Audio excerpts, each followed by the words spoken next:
Hi! இந்த கரும்பு செடி பார்த்தீங்கன்னா, நான் லாஸ்ட் வீடியோல காட்டியிருப்பேன். எல்லாமே குட்டி குட்டியா இருந்துச்சு. இப்போ எல்லாமே நல்லா வளர்ந்துருச்சு.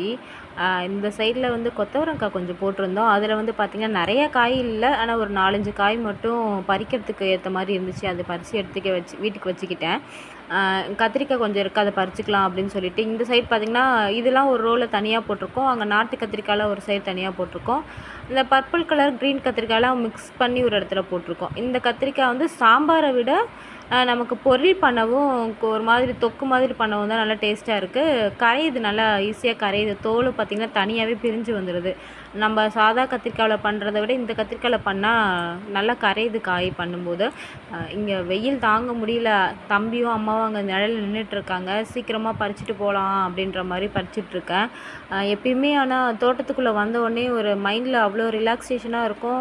நம்மளோட என்ன ஸ்ட்ரெஸ் இருந்தாலும் அதெல்லாம் மறந்துட்டு அந்த கொஞ்ச நேரம் பார்த்திங்கன்னா பீஸ்ஃபுல்லாக இந்த காய்கறிகளை பறிக்கிறதுல டைம் ஸ்பெண்ட் பண்ணும்போது நமக்கு அந்த தாட் எதுவுமே எந்த எந்த ஒரு நெகட்டிவிட்டி தாட்டுமே வராது. எல்லாமே கொஞ்சம் பாசிட்டிவாகவே இருக்கும்.